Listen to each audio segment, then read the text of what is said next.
नमस्ते, मैं अंजलि चौहान। आज के समय में जो अधिकतर एक बहुत बड़ी समस्या जिससे अधिकतर लोग परेशान हैं वो है गैस का बनना, यानी कि ब्लॉटिंग का होना, पेट फूलना या फिर पूरे शरीर पर ही फूलापन, फ्लफीनेस हम महसूस करते हैं। और स्पेशली जैसे ही खाना खाते हैं दोपहर बाद तो वो धीरे धीरे फ्लफीनेस और ब्लॉटिंग और बढ़ती चली जाती है। तो आज हम इसका कारण भी जानेंगे और क्या खान पान में बदलाव करना चाहिए, एक मुख्य बदलाव वो भी आज हम जानेंगे। और इसी के साथ साथ एक नियमित योग अभ्यास आपके रूटीन में ज़रूर होना चाहिए। तो उसी में से कुछ बहुत ही असरदार आसन आज हम आपको बताने वाले हैं। इन आसन के द्वारा आप अपने डाइजेशन को इम्प्रूव कर सकते हैं एंड अपनी जो गैस और ब्लोटिंग की समस्या है उसे कम कर सकते हैं। तो पहला आसन इसमें जो है वो है वज्र आसन। तो खाना खाने के बाद या जब भी आपको समय मिले उसमें आपको वज्र आसन में ज़रूर बैठना चाहिए। इस तरीके से ध्यान रखें, वज्र आसन में बैठते समय कभी भी अपने दोनों हाथों को घुटनों पर रखकर ऐसे पूरा वज़न अपने घुटनों पर ना डालें।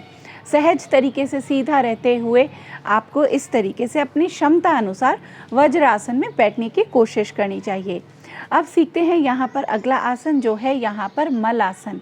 मल आसन एक ऐसी प्रैक्टिस है, जब आप मल आसन में बैठते हैं तो इससे आपका पाचन बहुत अच्छा हो जाता है, आपका पूरा, और इसी के साथ साथ आंतों की सफाई होती है। तो यानी कि जो मल है, गंदगी है, वो आपके शरीर से बाहर निकलती है।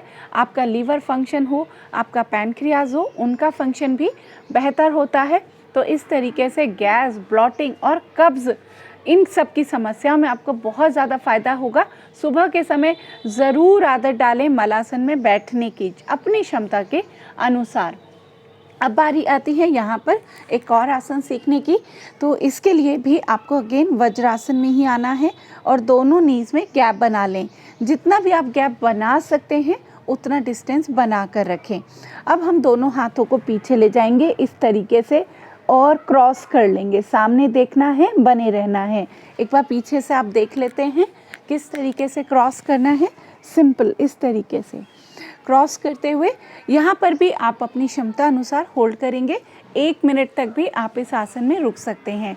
ये है उत्तान मंडूकासन। इस आसन में रुकने से भी आपका पाचन बहुत बेहतर होता है। पाचन के लिए बहुत ही असरदार आसन है। तो इस आसन को भी आप अपनी रूटीन में, अपने अभ्यास में ज़रूर शामिल करें। इसके बाद नेक्स्ट प्रैक्टिस जो हम सीखने वाले हैं वो है मंडूकासन। मंडूकासन एक ऐसा आसन है जो सीधा सीधा आपकी जठराग्नि को बढ़ाता है, पाचन को बढ़ाता है, पैनक्रियाज पर बहुत अच्छे से काम करता है। मुट्ठी को बंद कर लेंगे इस तरीके से। अब दोनों अंगूठों का जो बाहरी नुकीला हिस्सा है, इन नुकीले हिस्से को अपने नाभि के दोनों साइड रख लेंगे इस तरीके से और एक्सेल करते हुए धीरे धीरे आगे की तरफ झुकते जाएंगे। जितना आप झुक सकते हैं उतना आगे की तरफ झुकें। मंडूकासन करते हुए ध्यान ये रखना है कि जब आप आगे झुकें तो अपने हिप्स को पीछे से ऊपर ना उठाएं। तो हिप्स को नीचे रखते हुए ही आपको फॉरवर्ड बेंडिंग करनी है। अब यहाँ पर ध्यान रखें, जिसको हर्निया की समस्या है वो मंडूकासन का अभ्यास ना करें। तो इस तरीके से अब हम यहाँ पर एक और अभ्यास सीखेंगे जो आपके पाचन को बढ़ाएगा, गैस और ब्लॉटिंग की समस्या को कम करेगा। तो इस आसन का नाम है अर्ध मत्स्येंद्र आसन। तो इसके लिए आप इस पोजीशन में आ जाएंगे। अब करना क्या है, आपको पहले सहज तरीका देखते हैं। ठीक है, जो लेग आपका ऊपर है, ध्यान देंगे, जो लेग आपका ऊपर है उसका अपोजिट हैंड लेना है। ठीक है, मेरा लेफ़्ट लेग मैंने ऊपर रखा हुआ है तो राइट हैंड मैंने लिया। अब राइट हैंड की मदद से आप अपने घुटने को अपने पेट की तरफ दबाइए इस तरीके से। जितना दबाव हो सकता है पेट पर डालने की कोशिश करें और पीछे देखते हुए 1 मिनट के लिए होल्ड करें। तो इससे आपका जो पाचन की समस्याएं हैं उसमें आपको काफ़ी राहत मिलती है और आपका पाचन बहुत अच्छा हो जाता है। कोशिश करें 1 मिनट यहाँ पर रुकने की। दोनों तरफ से इस अभ्यास को करना है।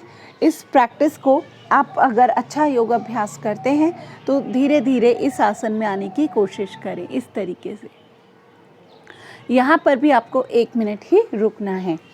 ये तो बात रही कुछ आसन की जो कि आपको ज़रूर करने चाहिए अगर आप अपने पाचन को अच्छा रखना चाहते हैं या फिर गैस और ब्लॉटिंग से परेशान हैं। लेकिन साथ साथ में कुछ बदलाव भी करने चाहिए खान पान में, क्योंकि अक्सर देखा गया है आज के समय में सब कुछ करने के बाद भी गैस की समस्या बनी रहती है। तो उसका एक कारण आता है आपका जो खान पान है उसमें जो सबसे मुख्य चीज़ है, यानी कि जो आप तीनों समय लेते हैं गेहूँ। कई बार आज के समय में गेहूं से भी काफ़ी लोगों को एलर्जी होती है, उसका इंटॉलरेंस का प्रॉब्लम आता है और जिसकी वजह से उससे गेहूं या गेहूं से बनी हुई जितनी चीज़ें हैं तो उनसे जब उनको आप जब लेते हो तो उससे आपको गैस और ब्लॉटिंग बनती है, पूरे शरीर में फूलापन आता है। तो आप क्या करें, कम से कम एक समय गेहूं को छोड़ दें, उस जैसे गेहूं की रोटी हो गई, सूजी हो गई, कोई भी इस तरीके की चीज़ें उनको ना लें और दूसरा कोई भी अनाज अपने खान पान में शामिल करें। तो दूसरे अनाज में बहुत सारे अनाज हो सकते हैं, जैसे कि गर्मियों का मौसम है तो आप इसमें जौ, ज्वार, रागी इस तरीके के अनाजों को आप आराम से शामिल कर सकते हैं, या फिर साथ साथ में जितने भी पॉजिटिव मिलेट्स हैं उनको भी शामिल कर सकते हैं। उदाहरण के तौर पर जैसे सामक का चावल भी आप शामिल कर सकते हैं। तो इस तरीके से जब आप एक समय अपने अनाज को बदलेंगे तो आप उसमें अंतर देखेंगे और धीरे धीरे अगर आप दूसरे समय पर भी बदलाव ला सकते हैं तो उसमें ज़रूर बदलाव लेकर आइए और इससे आपको आपकी गैस, ब्लॉटिंग और पाचन की समस्याओं में काफ़ी फ़ायदा होगा। तो इन चीज़ों को आज से ही शुरू करें और अगर आपको ये बात काम की लगी है इन्फॉर्मेशन तो इसको दूसरों के साथ भी ज़रूर शेयर करें और हमारे चैनल के साथ ज़रूर जुड़े रहें।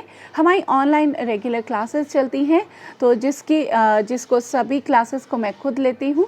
अगर आप हमारी ऑनलाइन क्लासेस में आना चाहते हैं तो आप हमारी ऑनलाइन क्लासेस में आ सकते हैं, जहाँ पर आपको पूरी तरीके से प्राणायाम भी सिखाया जाता है और साथ साथ में आसन का अभ्यास भी सिखाया जाता है। तो इस तरीके से आप एक अच्छा स्वास्थ्य, एक अच्छी फिटनेस पा सकते हैं हमारी ऑनलाइन क्लासेस में आकर। Thank you.